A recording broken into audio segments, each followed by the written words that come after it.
Welcome to the podcast. I'm your host, Keith Robinson, Managing Partner here at Focus Consulting Group. I'm delighted to have with me today my partner, Brian Kozlowski, and one of our partnering consultants, Greg Burns. They're going to share some insight as a follow-up to the white paper recently released by Brian, Jim Ware, and Paul Zemsky on strategic planning, no longer a do-it-yourself project. Over the next 15 minutes, Brian and Greg are going to take you through the process steps that we use to do strategic planning. And what you're going to find is it's very different from maybe what you've experienced or how others do it. We focus on inclusion and we focus on creating a roadmap to success. So sit back, relax, and enjoy the process of strategy. No longer DIY. Brian? So what we're going to do today is thinking through these three experiences. We're hopefully going to provide you some clarity. So Greg in a second is going to walk us through data on why plans fail. And just so you know, 70% of them do, for a lot of the reasons we just went through.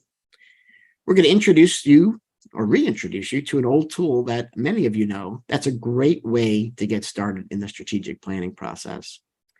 And then we're going to share a couple of frameworks with you to think about how to make a strategic plan actionable, to avoid it being 136 pages, to avoid it sitting up on a shelf, and to give you more of that clarity so you have a clear, actionable vision for your future.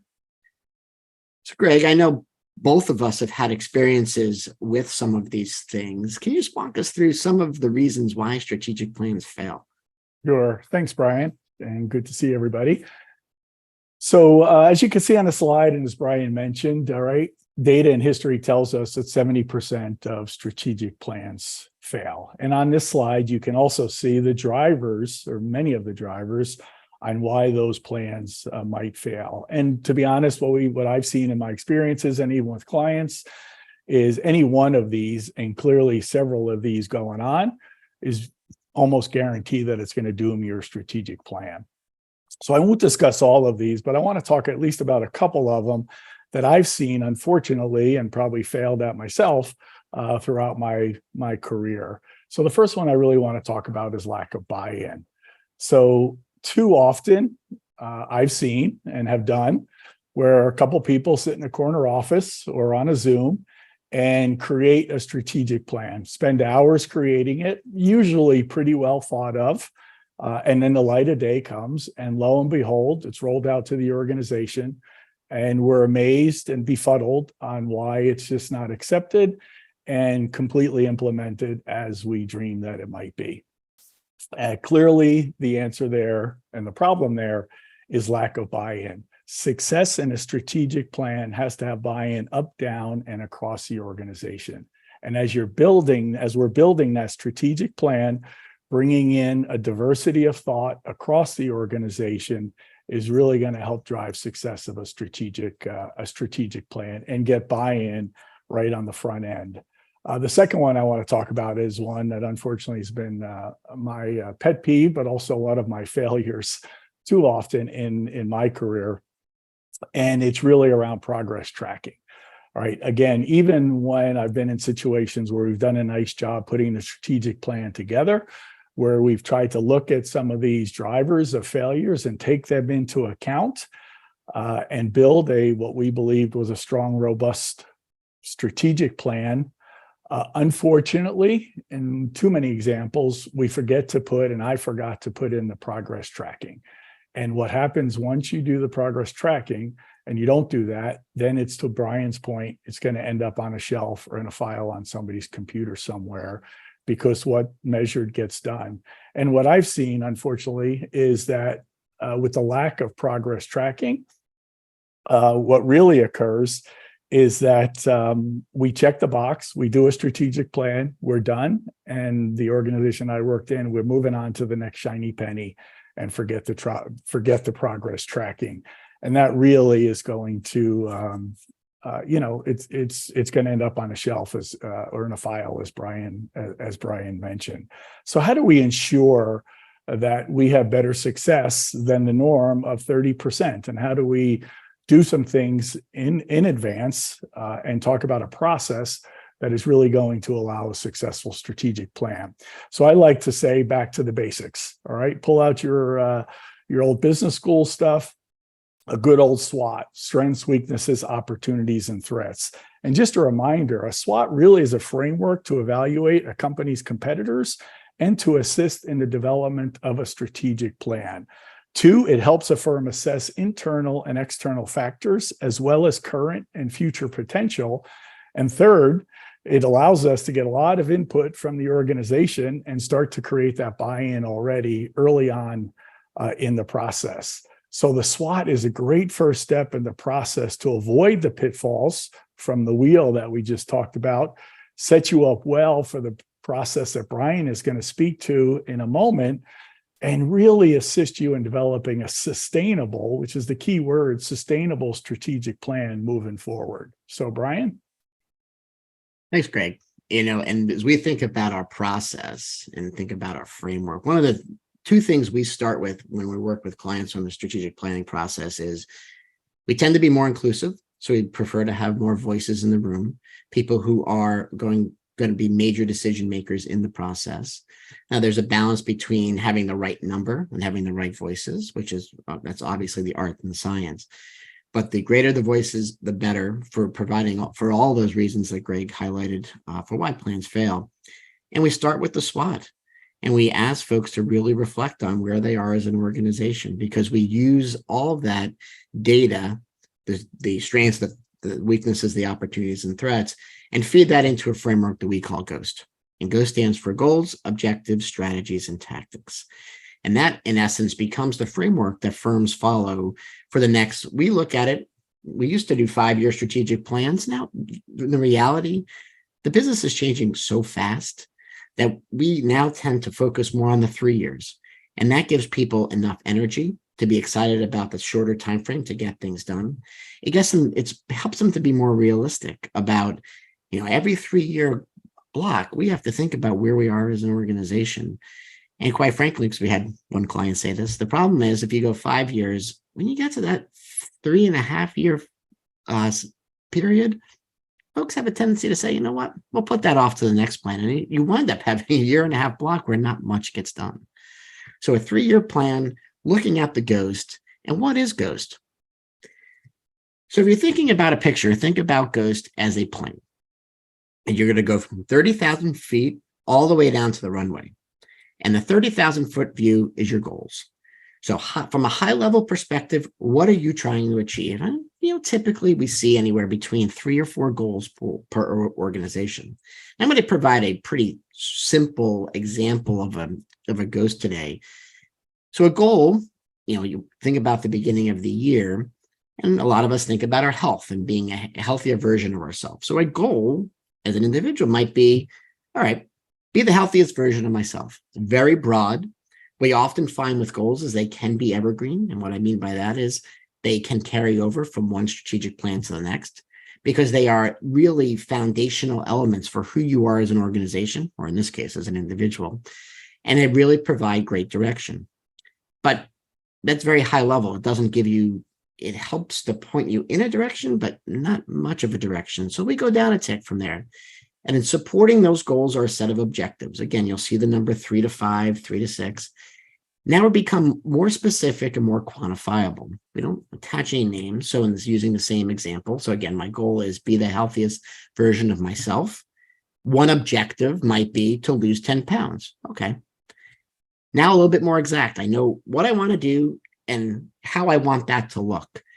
But still, when you think about strategic plans and wanting it to be actionable and wanting it to be clear, I need a little bit more detail. So now we've gone from 30,000 feet, maybe to about 15,000 feet, if you're thinking of the plane. We're going to get down to about 5,000 feet. We're going to get to the strategies. So the strategies provide high-level description, but they're going to be even more detailed. So in the same, again, the goal, be the healthiest version of myself. I want to lose 10 pounds. How am I going to lose those 10 pounds? That's what the strategies are going to help me to define. One might be I want to exercise more frequently. Okay, good. Another one might be I just want to eat healthy. Great. It's providing greater clarity on how I'm going to achieve my goal, which is being the healthiest version of myself. And then the tactics, you're now on the runway.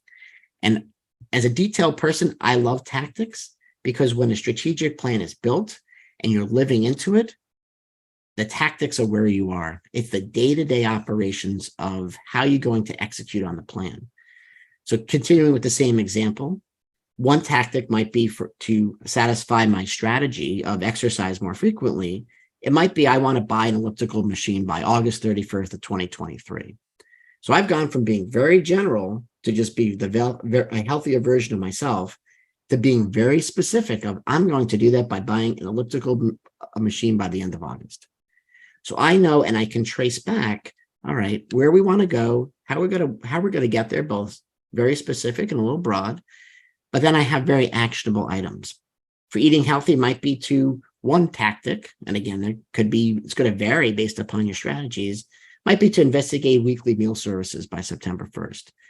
I'm being very specific about the dates because when you get down to the tactics, that is where the accountability comes in. It comes in two areas. And if you think back to the reasons why plans fail, first, I'm being three things. First, I'm being very specific about what I'm doing. The second, I'm being very specific about when I'm doing it. And then the third piece and a supporting framework to this, many of you may know RACI, we call RACI, which is responsible party, executing party, consulted party, and informed party. For each of these tactics, we put a name on it. It is a person who is responsible for ensuring that it is completed. It is addressing one of the key failures of accountability. By putting a name on it, it's helping to ensure it gets done. So we put a date on it and we put a name on it. And it becomes a very detailed to-do list in a lot of ways, but we have very clear direction about where we want to take the strategy. So we go from 30,000 feet down to the runway. We go very broad, high-level thinking. We go very specific, very down to the details. And why this framework is great, and we've seen this time and again with clients, is, as you know, we're very big into the Enneagram. People think differently. So think through your organization. There are going to be some in your organization who are going to excel at thinking big picture, so goals and objectives. And there are going to be some that are going to excel in thinking more detailed, the strategies and tactics. And by bringing them together, you help to have a more effective and efficient plan. One other framework when thinking about creating a strategic plan, and now this is at the organizational level, is considering your stakeholders. So whether you're a long-only manager, a wealth manager, a hedge fund, a private equity firm, or any other firm in the world, quite frankly, you have 3 to 4, and I'll say why the fourth, key stakeholders in your organization. You have your clients, you have your employees, you have your owners, and you have your society. And I'll put the society off to the side for a second. But your clients, employees, and owners, as you'll see in these examples, all have different interests.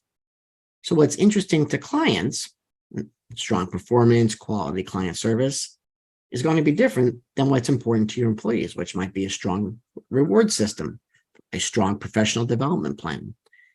Whether you're a private firm or a public firm, if you have owners are interested in wealth creation, strong firm reputation. And society, which the last 18 months to 2 years has become an extremely important part of a strategic plan, whether it's a standalone element or woven into each of those three, has to be a part of it. Thinking through community service, DE&I, if you're thinking of investing, sustainable investing, the important part of considering your stakeholders is they need to be represented in your strategic plan. Typically, what we'll see is there will be a goal designed for each of the client's employees and owners. A set of steps, a set of actions that speak effectively to that important stakeholder. And what your goal should be, if the plan is effective, is you have clients that are smiling because you have addressed their needs and their wants. You have employees who are smiling because the plan addressed their needs and wants. And you have owners smiling because you have addressed their needs as well. Now, in totality, you might be saying, this is a lot of information. How are you avoiding the 136-page issue you showed me earlier? The framework is very elegant in its simplicity. And it's designed to be completed in anywhere between, call it 6 to 8 pages.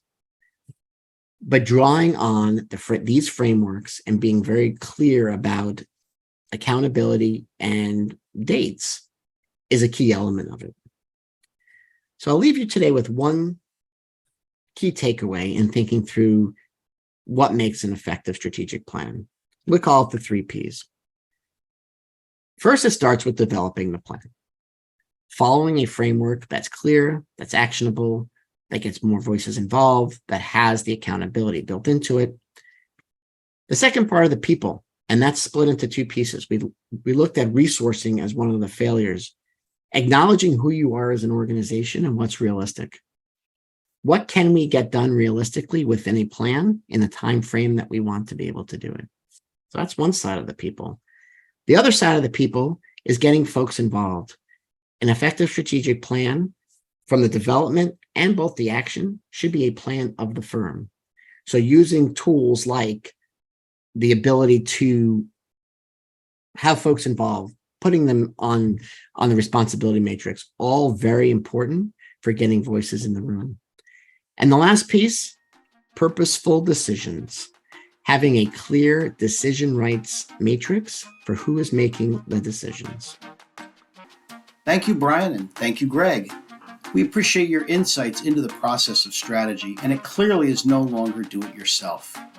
If you enjoyed this episode of the Investment Leaders Guidebook, join us next time when Brian will actually interview one of our clients who's gone through the process and is executing it to perfection.